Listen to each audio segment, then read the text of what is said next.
We are celebrating Smith at 301. So it's weird to speak up when you have a microphone, right? But okay, never mind. So thank you again for coming to this plenary session. It is an honor for me to chair this session with this distinguished panel.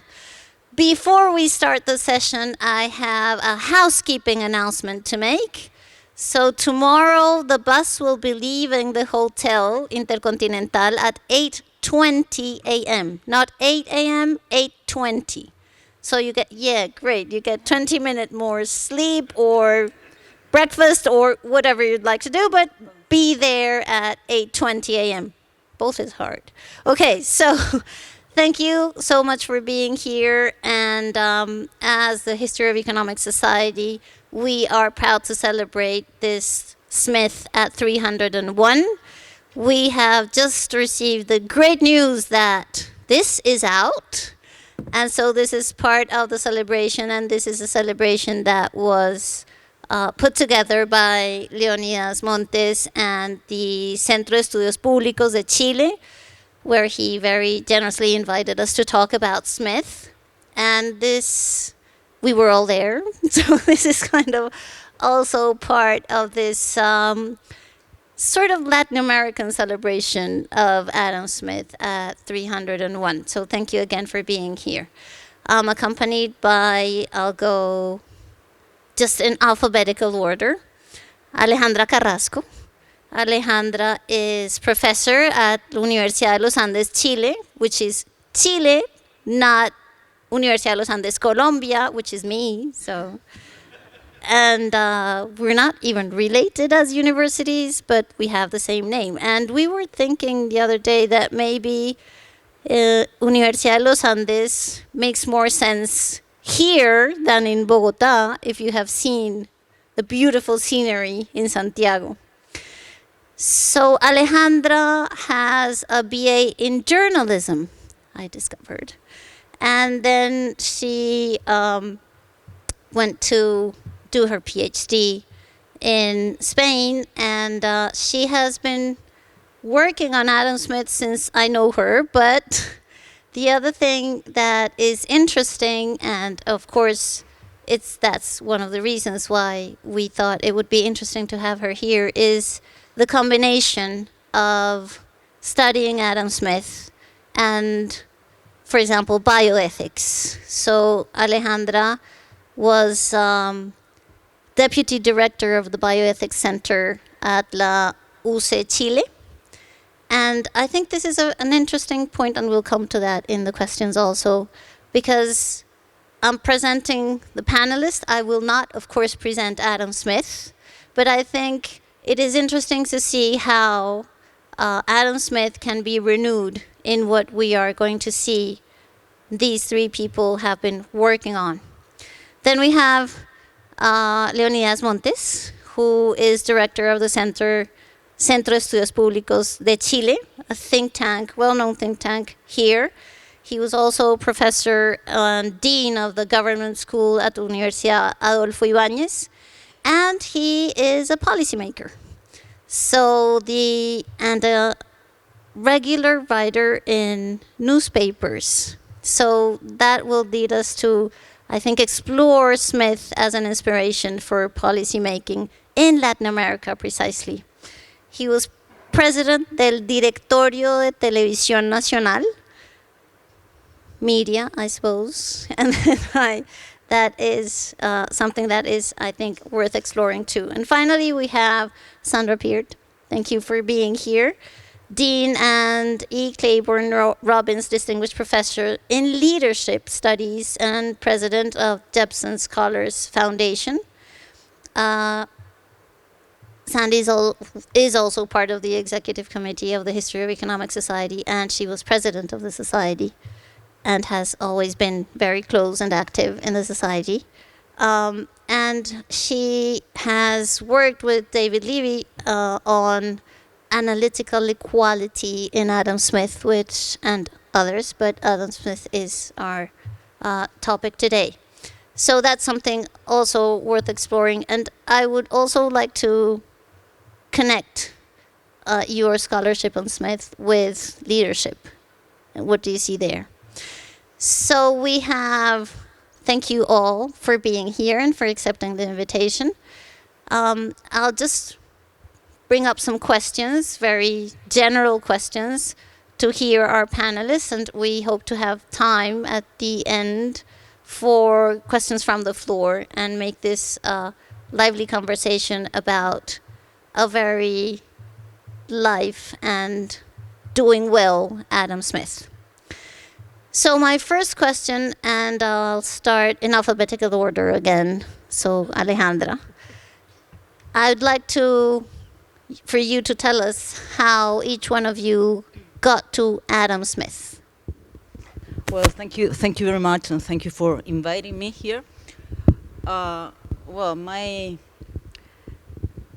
history with Adam Smith, it was by accident, absolutely by accident. I'm not an economist, I'm a philosopher, a moral philosopher, and after defending my PhD dissertation, I was talking to my mentor who told me if I had another life, I could study the theory of moral sentiments of Adam Smith.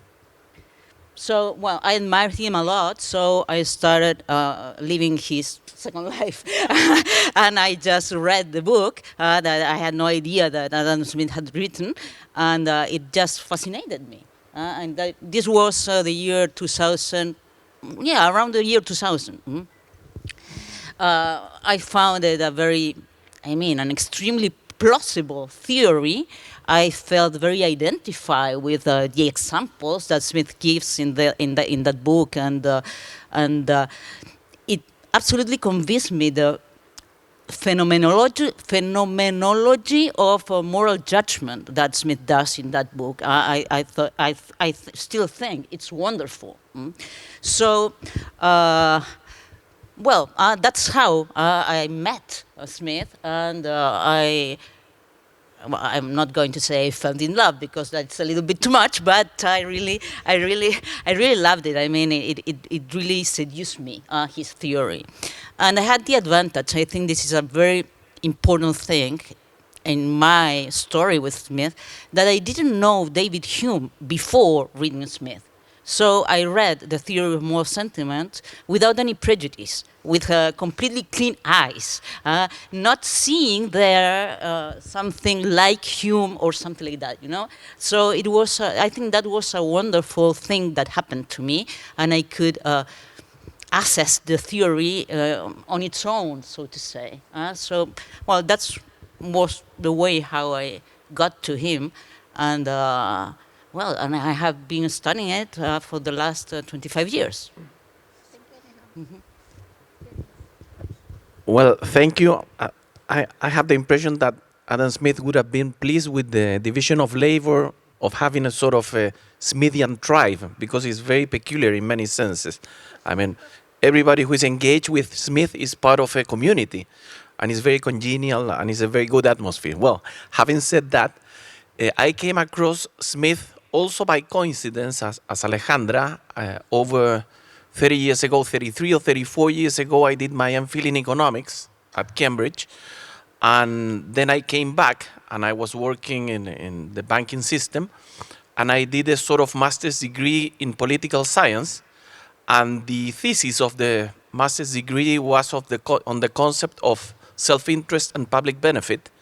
And basically, I was very engaged by this idea through the passions and the interest of Hirschman. And I tried to track down that concept from Machiavelli up to John Rawls at that time. And of course, I came through Adam Smith. Then, I would say 8 years later, at the end of the 90s, I came back to do my PhD in Cambridge. And it was a very challenging times there because it was Amartya Sen, Merlis was still teaching, so it was very interesting. And I had the privilege of being at King's College, and there I got a very close relationship with Isvan Hunt, Emma Rothschild was there, who else, John Donne, and especially I would say Quentin Skinner. And instead of doing economics, because my idea was to work on social theory, I ended up stuck on this link between self-interest and public benefit or the benefit of the society. And instead of going through that, I got stuck with the invisible hand. And at the end of the day, the invisible hand did his job. And I ended up working on Adam Smith. So that would be a summary, I think. So I was forced to read Adam Smith. It wasn't an accident. I was forced to take the history of economics because it was required at the University of Toronto at the time, and Sam Hollander taught the course. We spent pretty much one semester on the Wealth of Nations. TMS was not at that point really part of the published opus so much, and so a whole semester on a book, but it worked. It was wonderful, and the book resonated. And thinking of anniversaries, we're coming to 249 next year in Richmond. So if you want to organize Smith at 249, feel free to do that for the Wealth of Nations.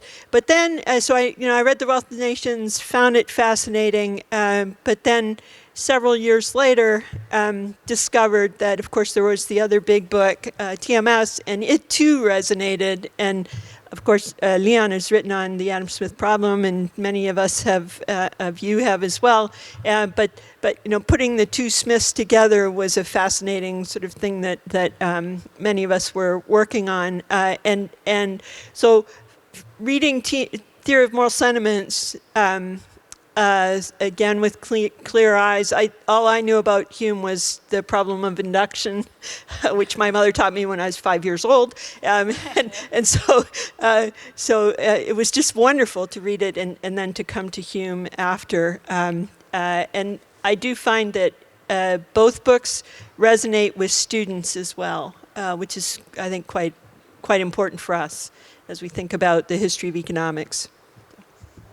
Thank you. So, I think we all know Adam Smith, right? This is a very highly educated audience, and as historians of economic thought, we have all heard about Smith. But Smith is a very popular figure anyway, and it's working on Smith is a challenge because there has been so much done on Smith.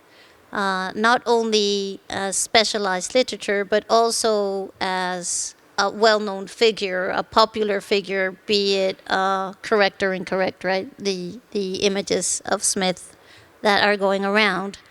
So when I ask the second question, I'd really like you to think, what exactly is it that you brought to the conversation on Smith?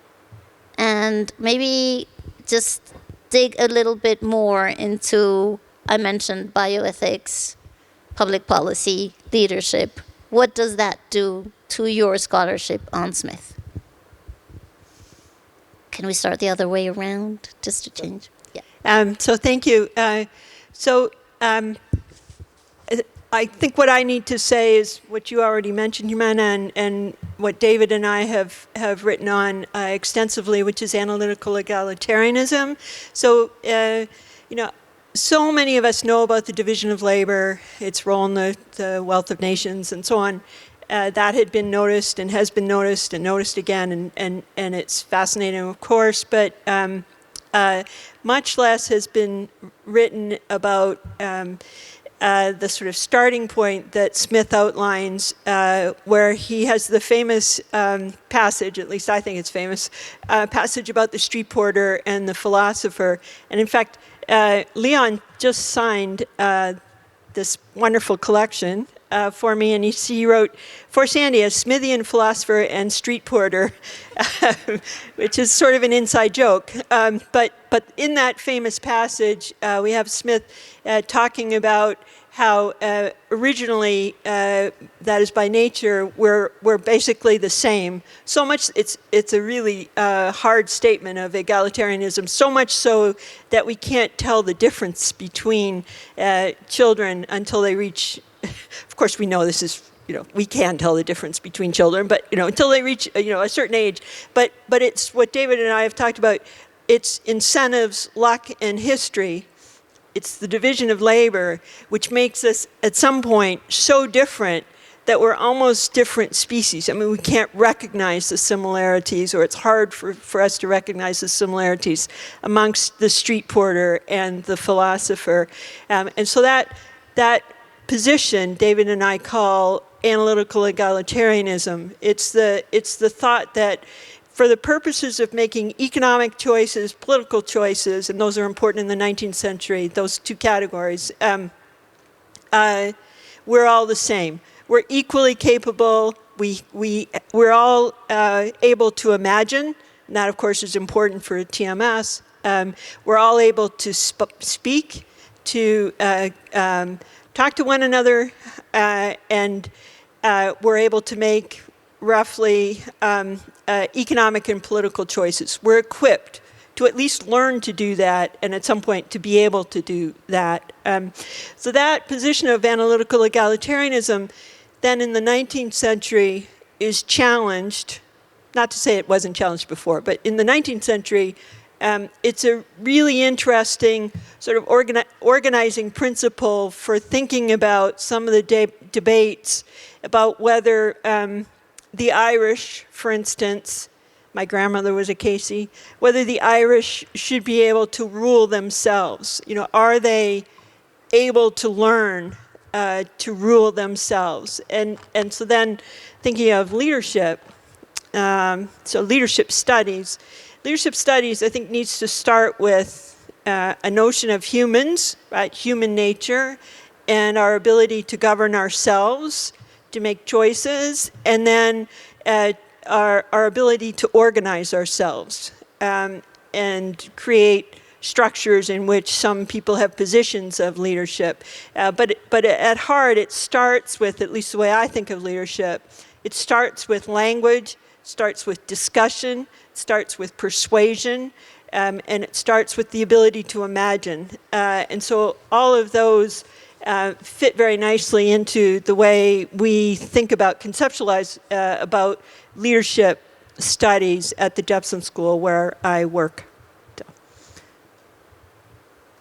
Just pick the mic a second, because you have written a bit about language and persuasion and communication, so maybe there's a connection here to make on Smith beyond your take to the scholarly literature and your contribution. Yeah, I think actually one of my favorite passages is the one on the philosopher and the street porter that David and Sandy have delved into. And one would say that Adam Smith is a very sophisticated thinker. I mean, we have been, for over 200 years, Wealth of Nations made the theory of moral sentiments vanish or disappear, or it was eclipsed by the Wealth of Nations. And I would say during the last 30 or 40 years, there's been a renaissance of the theory of moral sentiments. And nowadays, we are reading the Wealth of Nations with the eyes of the theory of moral sentiments in many ways, which is very different. Before, all the discussion was about the theory of labor, about economics, about mercantilism, and all that.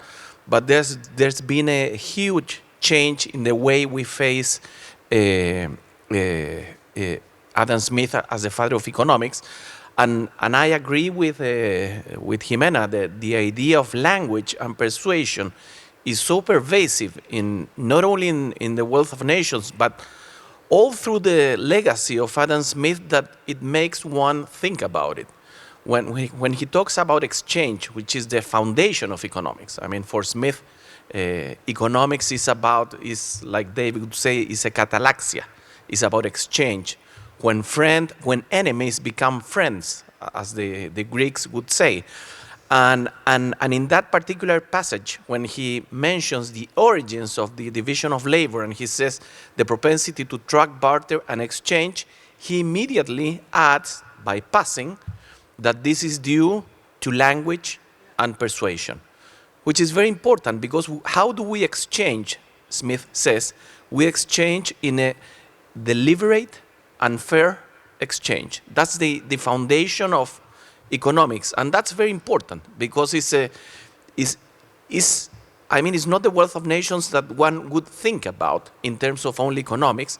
is The Wealth of Nations in terms of the theory of moral sentiments, because there the concept of fairness appears.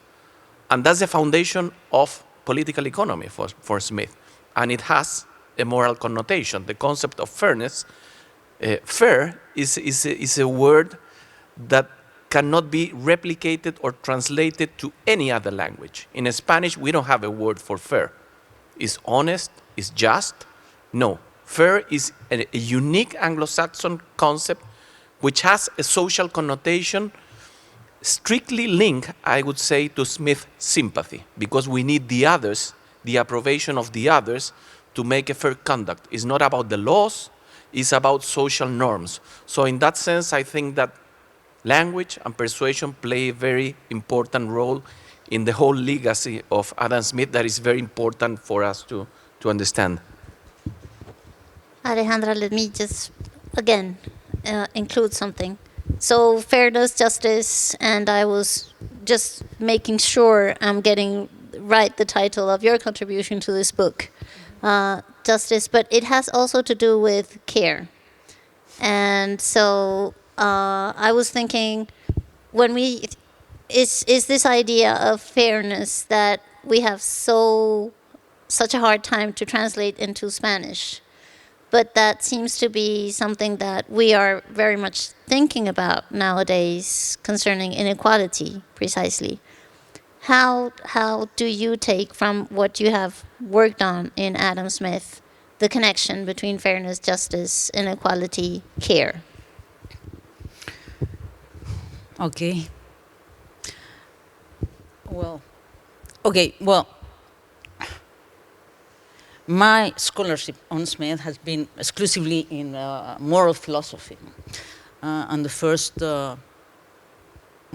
years, my contribution was something different. It was something about my interpretation. I will say this very, very quickly, so don't worry. But I want to say it. My interpretation of Adam Smith was rather Aristotelian. So what I did was to interpret Adam Smith as a sentimentalist version of an ethics of practical reason. And I think that was really a contribution, and at least it was something new, something that wasn't really being said in that way. But after 20 years of doing that, some years ago, thanks to some studies on empathy, I have found in Adam Smith a very good basis for grounding on ethics of care. And now I come to what you want me to say.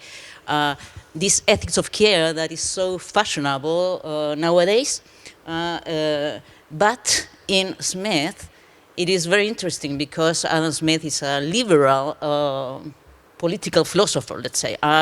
So it's the ethics of care, but with the limits of political liberalism that can be grounded on Adam Smith. And that is something really very, very original. The combination of care and respect of autonomy.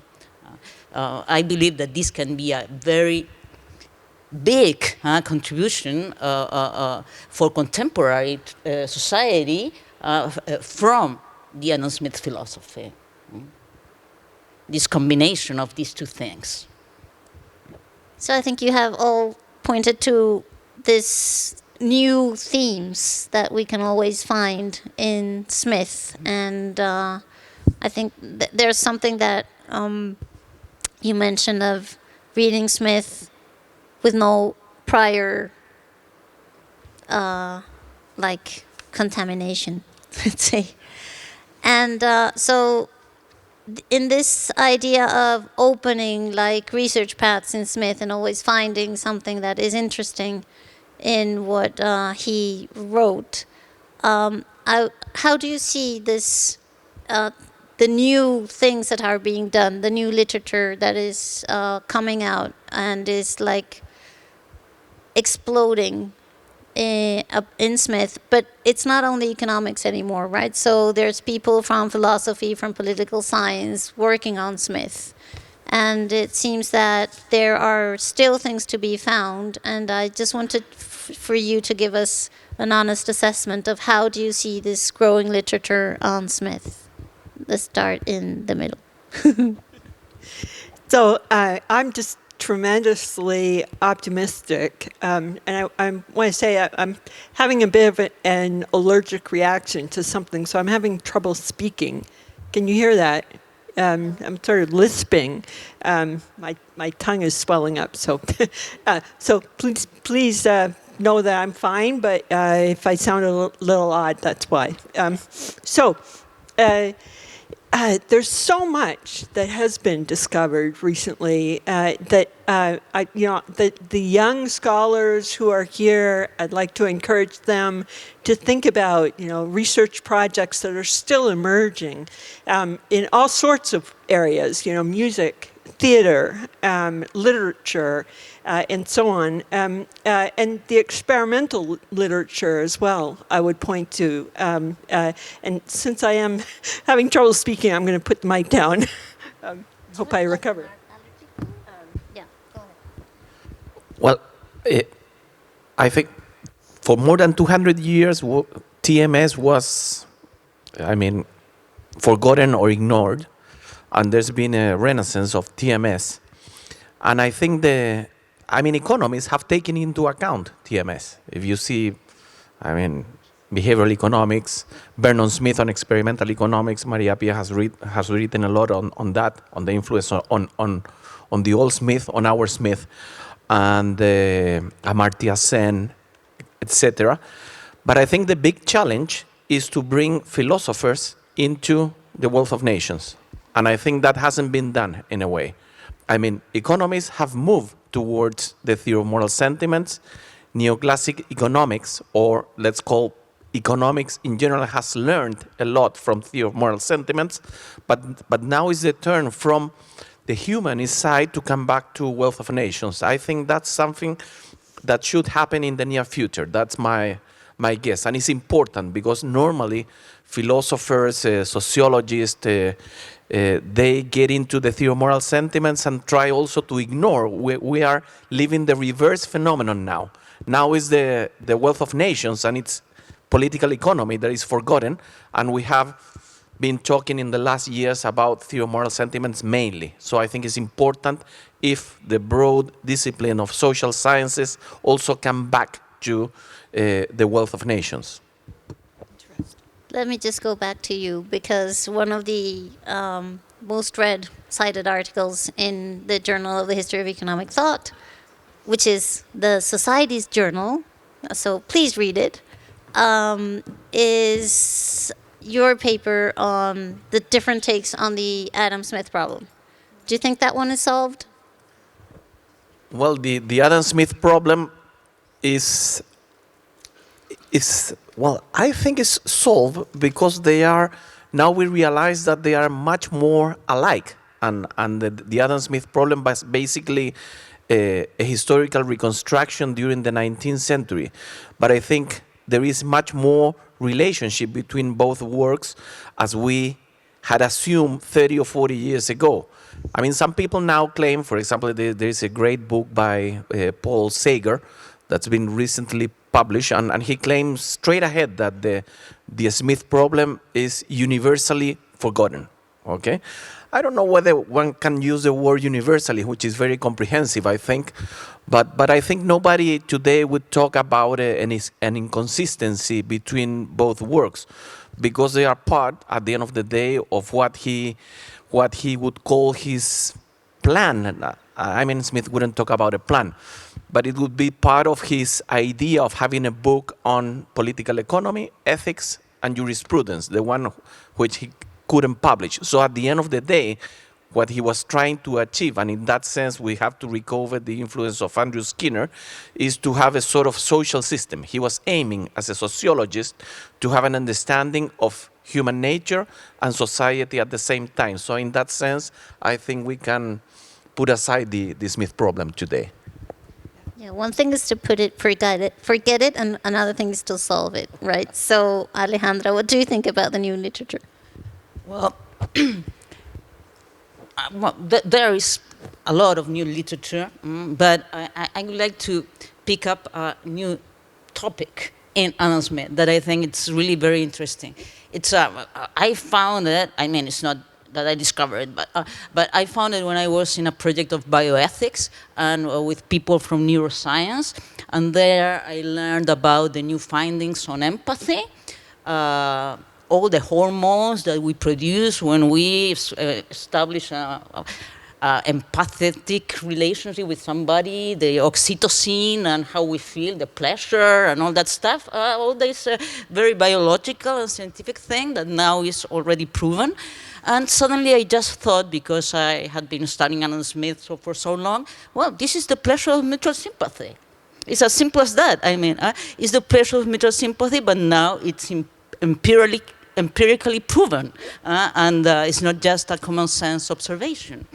And I started to review other situations that Smith describes, comparing them to the contemporary experiments, and to see the explanations of why some relationships make us feel pleasure, and why do we do not sympathize in other relationships, something like that. And so and it's really, I don't know, it's wonderful to see how all these insights or observations that Smith was making, now they match with these experiments. So everything now it's empirically proven. So a first discovery that I made in that moment is that these Smithian observations were perfectly accurate. Now we know the cause of this pleasure that we can feel, the pleasure of mutual sympathy. We know that the cause is something biological, and that is very important, because now we cannot say that, oh, this is cultural relative or things like that. I mean, it is universal, it is biological. So that is very important because of the motivational force of the pleasure of mutual sympathy. It is not something that Smith always puts in the first place, but we can do it, and we can take it as an instrument to think about public policies that can take advantage of this pro-social force of the pleasure of mutual sympathy to promote a better society. That is something, I mean, that it is in Smith that we can now somehow take from him and use it, not to study the history of ideas, but to think about our society and how to, I don't know, reform it to make a better society. So I just want to add a couple of small points now that I think I can talk a little bit better. Thank you very much. So on the experimental literature, Vernon Smith has said that all of his ideas have come from, I've heard him say this, Hume, Smith, and Hayek. So it's amazing, how they're playing out in the lab, these ideas and so on. And now neuroscience is also, getting in on this as well. But I do think Leon's got an important point, which is that somehow, you don't want the economics to disappear as well. So, I think that's important to bring that back to the fore too. So. Thank you. So Leo has also talked about the Smithian community as a lively, convivial, nice people community. But I'd like to ask you about disagreements. Do you think there are still salient disagreements in this community? So I'll just say I'm not sure everyone agrees on whether Smith is left or right. So that could maybe be one big disagreement. Well, I think if we wouldn't have any disagreements, we wouldn't be Smithians. Because, I mean, that's the whole thing about his thought, that you need differences, you need exchange, competition, and differences. It's about pluralism and diversity. So that's natural. Otherwise, we'll be only men of systems or women of systems. Yeah, and another disagreement is the Adam Smith problem. Leonidas just said that there's no Adam Smith problem, and in the morning Enrique was saying that there are infinite Adam Smith problems. So there we have another disagreement.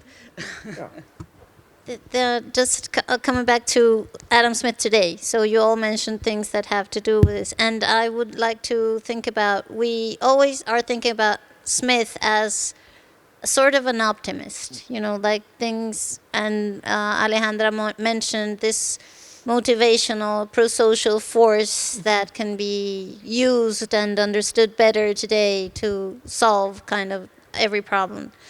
But at the same time, there is this sort of tension in Smith because conflict is still there. How do you think that Smith deals with conflict, if at all? Yeah, so definitely an optimist. There's the little boy who's able to figure out how to not work and make sure that the steam is able to go up the pipe and so on. And so anyone can innovate, and that's a really, really optimistic message. But the man of system is a very pessimistic, or might be read as a pessimistic prediction. And so how to get to the sort of result that you want to get to, which is, Alejandra, which is, how do we build a society in which we can all flourish and have more, have free but more equal sort of people, when at the same time there's the problem of factions and those who want to be in charge, who want to take charge of various lives and so on. So that the problem of factions, I think, is perhaps understudied in Smith, and one that's really important. Just look at our political divides that we have, for instance, and how you break up factions. I think Smith gives us some insights, but it's not an easy problem. I agree with Sandy that there are different passages, and you can see him as an optimist or a pessimist, but I wouldn't say that he's either an optimist, neither a pessimist. He's a realist. I mean, he's very realistic. Whenever he talks about human nature, whenever he talks about politics, when he talks about the man of system, about the risks of all that, what he's trying to achieve, I think, in just before the Industrial Revolution in 1776, is the rule of law. The importance of the rule of law, of taking into account that we are not angels, but we're also devil, in a sense, is a mix. I mean, it's a very, I think, what Smith has is a very realistic account of human nature, society, and factions, and how do we live or put up with factions, I mean, with the rule of law. That's the recipe that he gives in political terms. I mean, that would be the only way to cope and to look at a better future. Being pessimist and realist, he's also positive in terms of what's going to happen. I mean, in a way, he's the father of modernity. What will happen next is what he's envisioning early before the Industrial Revolution, with all its drawbacks. I mean, remember what he says about the excess of division of labor, specialization, and people have talked about Marx and the theory of alienation, which is there in Book 5, of course. But he's very realistic, even in that sense. And what does he do? He promotes public education at a time when everybody will dismiss the schools of charity. So he's very modern in a pre-modern time, I would say. Yeah, well, I agree. I think that realistic is the best word. I would say that Smith thinks that we have the potential to be better, and that's for sure. But we also have the potential or the danger to corrupt, of corruption. So. Okay, the rule of law, it's a minimum, and that's for sure also, but then you have to be, I mean, probably the authorities, and not only the authority, everybody has to be watching out permanently. You cannot think, okay, now I have the wonderful order, and this would be a happy society. That doesn't happen. It's each moment, because circumstances change, and we have to change. And I don't know, in the 21st century, what we have to do to have a more egalitarian society is different than what has to be done before to have a more egalitarian society. I don't know. So always watching out and working on to, the concord of society is not something that we can achieve and be happy. No, it's something that has to be permanently achieved. I don't know. So I'd like to leave some time for the audience, for the floor to participate, or questions or comments. But before that, I'd just like to end on, again, a personal note and ask you about your fondest Smith memory. Your fondest? Smith memory. Oh, wow. So I'll start. The first Liberty Fund conference that I attended was organized by David Levy.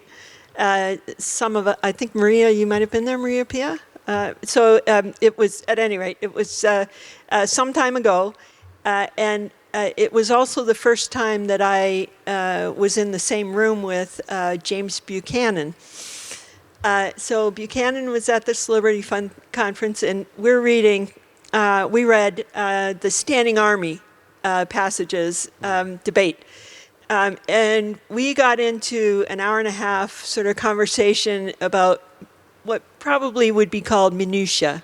And as we were having this conversation, Buchanan, whom I didn't know, I just knew him by reputation, is getting this grimace on his face, getting more and more uncomfortable and kind of scrooching around in his chair. and at some point he just kind of burst out, which you don't do at Liberty Fund conferences, but he burst into the conversation and he said, "Why are we talking about this passage? Because it has no relevance to today, and this is just an old debate, and what's the point of this?" And the whole room, which was not terribly large, but 16 people suddenly went, like, how do you answer Buchanan's criticism? And the only person, of course, brave enough to answer him was David Levy, who then came in, with an answer that was incomprehensible. But it at least relieved the tension in the room. And what Buchanan was saying is that, we need to read Smith, and this is his way of reading Smith. We want to read Smith to see how he helps us live today. And so, talking about a clause in the Standing Army debate and whether it means this or that, it's just, for him was not the way to read Adam Smith. And so he sort of pulled us out of the weeds, which was a good thing, and back to the sort of big picture of Adam Smith. So it was just, for many reasons, memorable. Let me add that in that memorable time, I was presenting the paper on the Standing Army issue and the militia. And Buchanan said that, I can testify, but after that, Gordon Tallock told me, listen, you said 5 times finally, but you never ended. So, Alejandra, no fun memory, but it can be a passage or something. I'm sorry, I'm very boring. No. So what's your favorite passage from Adam Smith? Oof, so many, really. Yeah, but perhaps that when 2 roads are presented to us, in the theorem of sentiments. One is virtue and the other wealth, that one. Why? Oh, that is a little bit personal. No, because I think that is absolutely true in life. It's in life we have to choose models and to choose how to live. I don't know. That's why I like so much that book because it really gets it. I mean, I don't know. It makes sense. So, if something makes sense, it is because most probably it's true. And that's why I like the theory, and I've been working on that for so long. He does says he does say he's talking about matters of fact, right? So, what's your favorite passage or fun memory? Oh, fun. The memorable one is that one. The favorite passages, besides the street poetry and the philosopher, I think the passage on the man of system is really wonderful. I mean, considering the idea of being enamored of your plan and seeing society as a chessboard where you can move the pieces according to what you think is better for society, forgetting that each piece has its own movement. I think it's a wonderful passage that is applied still today to public policy, to politics, and all that. And it's, in a way, the birth of liberal democracy. I mean, because it's all bottom up in a way. So I think that's a very, very important and beautifully written passage. The man of system, I think, is that paragraph is to be framed in any office of a politician, I would say. So the street porter passage, of course, is important to me, but also the Chinese earthquake, I think, is really important. So, because that's where, at least if you read to the end of it, which not everyone does, but, that's where you see what work sympathy does. We can't live with ourselves if we don't help someone, even though we don't know the person. Will never be recompensed, will never be thanked, because we can imagine how we would see ourselves and other people would see us, but especially how we would see ourselves. And so we'll give up our finger to stop this horrible thing. Thank you. So, a last question again. What do you think? Because you were saying there's so many things that young scholars could do in Smith. How to convince young scholars to read Smith again and maybe read him again as an economist, let's say, or from an economics point of view. That's one question. And the other question I'd like to ask you is how to bring Smith, or does it make any sense to bring Smith to public debate today? Could it inform public debate, reading Smith, and could this help us, as you reminded us, how does Smith help us live today? Well, I think that absolutely. I think that, well, Smith, yeah, you can study it in history of ideas for sure, but Smith can give you a lot of tools for public debates today. Tools, I mean, instruments to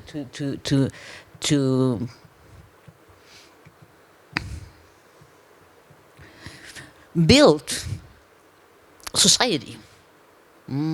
Like, I don't know, just as I said, the pleasure of mutual sympathy. That is something that is important. It's important to bring it to public debate. Perhaps not to say the pleasure of mutual sympathy, but to explain and to show empirically, not with the, I mean, also with the oxytocin if you want, but I don't know, you can teach students to sympathize. Little kids, I mean, in schools. You can teach them, and you can make them realize that they feel better when they interact with people who are different. For instance, I don't know, things like that. So you can put Smith to work. And to form and educate people, to build habits, healthy habits in people. That would be the theory of moral sentiments applied. And I really think that's possible.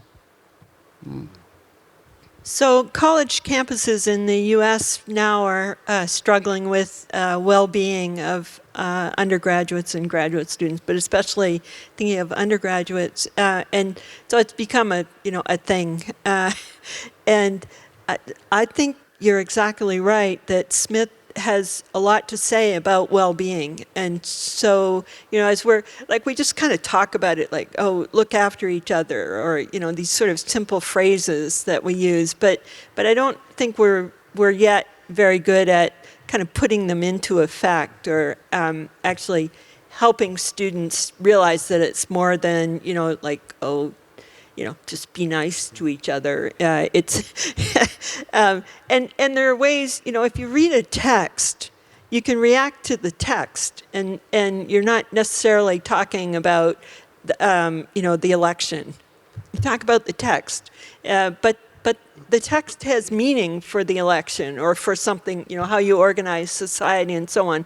And so you can kind of remove some of the really nastiness of, how students may or faculty, may kind of want to combat each other by having the text what you're talking about, but with this other kind of more important, I don't know what more important, but more salient debate, and then come to the more salient debate with some words that help, or some ideas that help you talk across difference and so on. So. Well, David Hume was cancelled. Rousseau was cancelled. Even Kant, who is 300th anniversary of Kant, cancelled. And isn't that curious that Adam Smith hasn't been cancelled? Well, they haven't found anything, I think. So there was a movement to try to remove the statue of Smith. David and I actually wrote a letter. The rationale was that he writes on slavery. And so David and I wrote the group and said, yes, he writes on slavery in opposition of slavery. And I don't know if that really had much impact, but he is not yet He canceled. was father of anti-slavery. He demanded in the Wealth of Nations Great Britain to leave the colonies before the independence was declared. I mean, and he's the father of capitalism and the one who wrote about the invisible hand. So in a way, that explained that Smith is very relevant today. As an example, I would give there is a politician, a British politician, who wrote a great book on Adam Smith. It's Jesse Norman. And I think he gives an account of how important it is for policy making to understand Smith. I mean, that's why I think, given the fact that he hasn't been cancelled, or nobody has succeeded in cancelling him, that he's still relevant in a way. So he's not been cancelled, not yet, at least. Not yet. But there seem to be, anyway, and you mentioned that, so many Adam Smiths. Is he a thinker for the right or for the left? And many people have tried to say Adam Smith is their thinker, right? Is it important to know who the real Adam Smith is? How?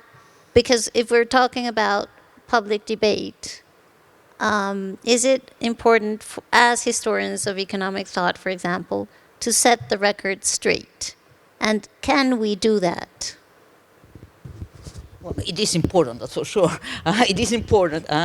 And probably it's not so easy to say if it's right or left, because it's complex. It is not simply right or simply left. It's a mixture. It has some things that are more rightish or something more leftish. I don't know. No, I think the importance of context there is crucial. Yeah.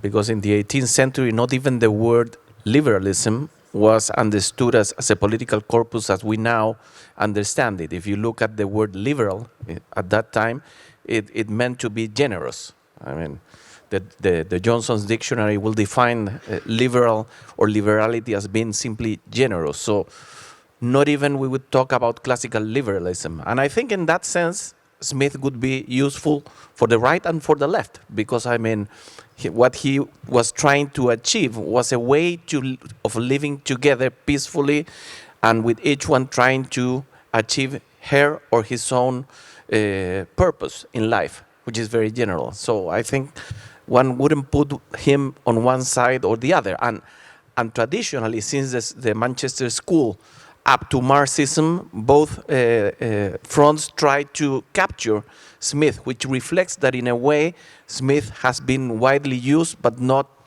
properly read. So I think like this last part, is leading us to a complex myth. Like complexity is what makes Adam Smith so interesting, with some points of agreement, no doubt, and having to read him in context. What does that mean when you are, for example, being a policymaker in Latin America, using Smith in context? Well, because we can also learn from the past. I mean, it's as simple as that. And you cannot understand, I think, that's my own view, an author, I mean, detached from the times he or she were living with the people that were interacting. I mean, Jennifer Burns gave us a great example of Milton Friedman writing an intellectual history of the man and of the times, because they were engaged in different debates that are important to understand.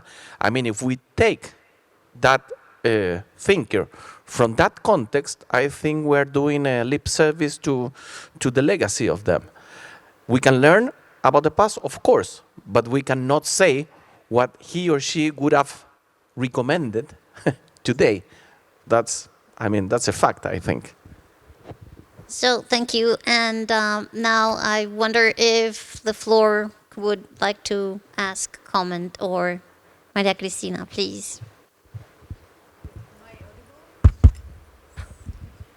This is a question to the panel, but it is suggested to me what Leonidas said about a bunch of people in King's College, John Donne, Is Van Hont, Emma Rothschild. Perhaps you should add also Gareth Stedman Jones, that at the time was at the center, okay? And so these people were trying to interpret, especially Istvan, I think, interpreting Adam Smith against what the economists at the time were using Adam Smith. And I'm afraid my good friend Sam Hollander was also guilty to interpret Adam Smith in a way that now we know was not exactly right. Maybe we can bring Stigler, Friedman. So the question is whether what I would call mainstream economists did a bad service to Adam Smith, and the new generation, because of the theory of moral sentiment, were able to redress the balance. But being myself an heterodox economist, I was never convinced by I didn't need the theory of moral sentiment to interpret classical theory in a way that was very different from the one that was proposed. So yes, the theory of moral sentiment helped mainstream economists to redress the balance, but if you were not a mainstream economist, you could interpret Adam Smith in a way which is now much more acceptable even to the Smith scholarship. Any reactions to that? Well, I agree with Christina. I mean, while I was in Cambridge and our common friend Mauro Bojanowski was there, I think we were the last people studying at the Faculty of Economics, History of Economic Thought, because Jeff Harcourt was there. And I would say that he was very encouraging with all people who were, after doing the master in economics, trying to pursue a different way of doing your PhD. And the mainstream, of course, just remember a simple detail. The Faculty of Economics, when it was created, I mean, it is the oldest faculty in the world, the one at Cambridge. It was called the Faculty of Economics and Politics. And at one stage, I had left already, it became, because of the mainstream, Faculty of Economics, and that's it. Yeah, I know, because I was there, and we had some differences. But basically, I think I agree with you that theory of moral sentiments help a lot to the discipline of economics and to the mainstream, because we have figures like Vernon Smith, Thaler, Nobel Prizes, Amartya Sen, of course. The capability approach was very much influenced by Adam Smith, of course. And in terms of something that probably Mauro would have written beautifully, is the politics of the Faculty of Economics and Politics and the Faculty of Economics, because there were human beings, and of course there were factions, and there were differences, and it's basically the fate of many disciplines, and Smith would say it's the division of labor. It happens. Yes, please. Thank you. I wanted to ask about the street porter and the philosopher and the legacy of that principle into the 20th century and to today in economics. In particular, I have in mind, and I'm curious if you see that legacy in the Becker-Stigler proposition that they're, in a fundamental sense, we're all the same, and differences in our behavior must be due then to differences in our circumstances. Yeah, thank you for the question. Once again, I'm unable to talk very well. Maybe David could answer. Go ahead, David.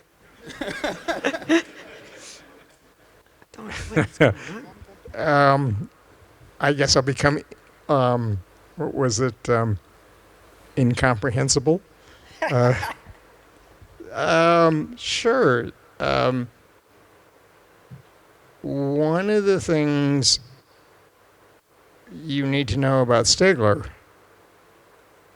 is he was a very careful student of Menger. That, he grew up in a German-speaking household. So he reviewed Menger for the JPE in the Hayek edition of Menger, right, which is in German. And in Menger, there's a thing called false goods, right? So you've got a distinction of ends and means, and so that many, many years later, when I was working with Becker, there's a history there that's very, very dull, or very technical, even by my standards, that you can explain all sorts of behavioral differences with a common set of goals. That in the old, when you've got the Stigler-Becker, the notation that they use is sort of a joke, right? That what Stigler-Becker called are Z goods. Okay, well, Z is the end of the alphabet. Ha, ha, ha, ha. Yeah, okay. So we can have homogeneous ends. Everybody's fundamentally the same, but are observable choices, X goods, household production function, that sort of stuff, are going to be different, because it would be crazy to think that everybody is the same in X goods space. Because I got great joy out of watching Willie Mays play in Seal Stadium, not so much in Candlestick, but I got great joy. And think of the pharaohs. It's crazy. It's just crazy. But you could say, okay, no, there's no homogeneity in X space, but in Z space, sure. That's a place we want to start. That's a place we want to continue. And I think, okay, yeah, that was eye-opening, and that was sort of the pushback to Jim.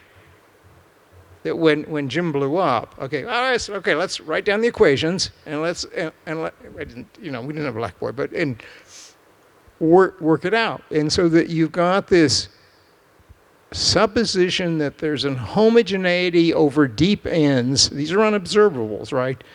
But let's suppose that, and everybody's the same, and then what makes us different, what makes the observable differences is the X good station, and so that's the first guy that I know that really made that. We've got a paper on that. Is Menger. Menger just works with ends and means, and George saw that. So I'm just going to add a little bit to that, which is so the idea of homogeneity kind of gets taken over, attacked, and taken over, and differences emerge late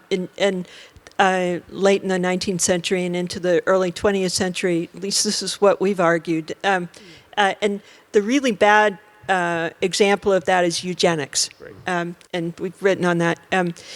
But we've also argued that at about mid 20th century, analytical egalitarianism does come back into economic thinking. What I think I would add to what we've said in the past is you get this very thin notion of human nature, which sort of ties back to Mill, but I don't think it does in an interesting way. But people have almost nothing, no character, or they're just a few motives, and there's something in common with Smith, which is they're all the same, absent division of labor. But Smith has a much richer notion of human nature. And so that's I think, a key difference that doesn't come back into economics until much later, maybe with experimental results and so on. So that's just kind of a very, very broad overview of kind of how we see analytical egalitarianism playing out, getting attacked, getting overthrown, coming back, and then now I think with the rediscovery of TMS, much enriched. So I hope that helps. Thanks.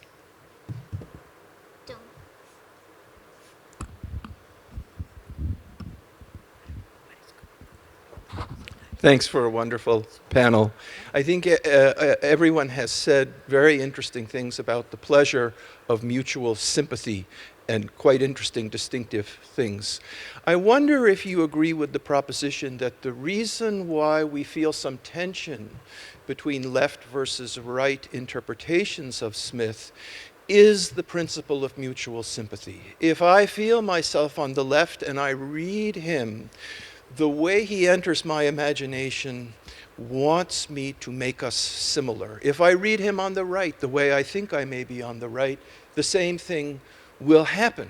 So I think that's one reason why it happens. But if I could go just one step further to Jimena's question about who is the real Adam Smith, he put forward a plan for an enlarged British Empire, a States General. And today, people who are realists think of it as a way to strengthen the empire. People who are internationalists think of it a way as a step towards the EU or to the UN. The real Adam Smith, I would suggest, came out, it struck me, when Alejandra and Sandy were talking about using the text to bridge different opinions and groups. So I think that's what he was trying to do in his own way, and that's the real Adam Smith for me. Interesting, yeah. Oh.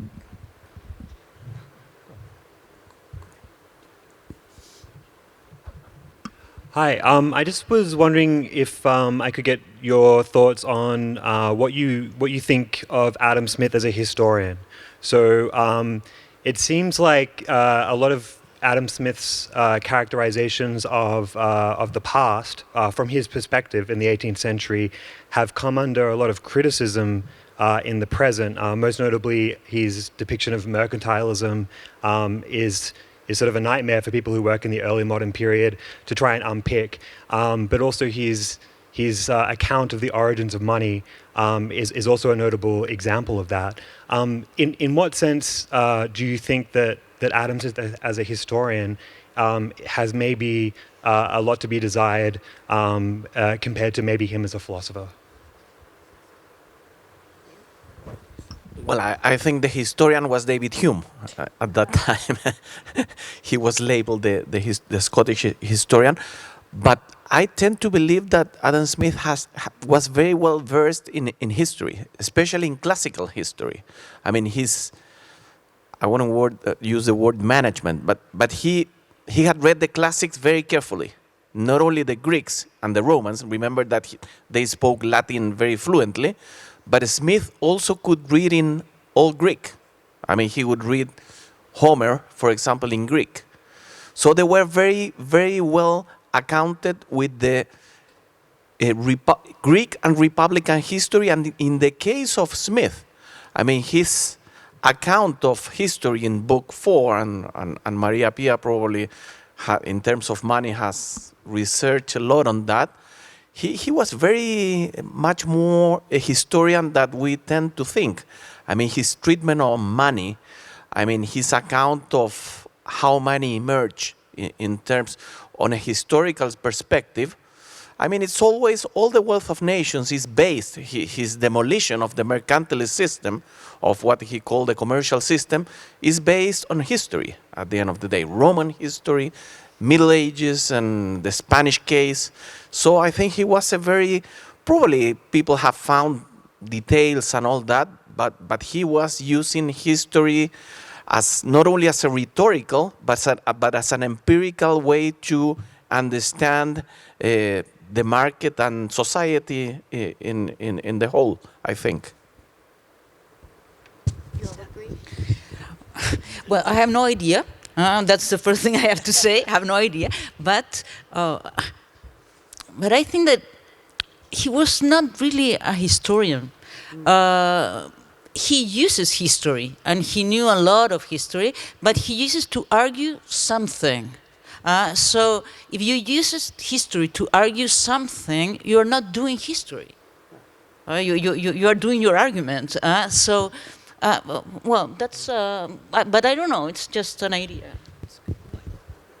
So I would agree. I'm sorry, but there's been tons of things written about Adam Smith and contextual history, right? So and I think the point that is being made in all this literature is actually, how should we read Smith? He's not a historian. He's using history, and I'd say there's more than just little details that don't work in his history. But does this, for that matter, make him less of a theorist? I think that's an important question anyway. And I don't know if there are any more. So, because I will use these 3 minutes just to say, I think there's been interesting things that have emerged in this panel. I think that deliberately we are trying to push Smith to the future, right? To what he can tell us beyond the common debates on Smith and the historical, say, debates and traditional debates on Smith about many things in economics. But that does not mean that we cannot go back to Smith and read him again. So when Cristina says heterodox economists did not need the theory of moral sentiments, well, sure, but I think it's because, and this is a debatable position, but I'll state it, I think it's because you're reading a Ricardian Smith. And that's why you don't need theory of moral sentiments. But then if you read it together, then maybe you would have another theory of value in Smith, which is something that I think is interesting pursuing. And I'm just putting this on the table because I think this means that we can have new readings of Smith now that we have had all this work on the theory of moral sentiments, and we can have these new readings from an economic theory perspective, which is something that I think is also very much needed today.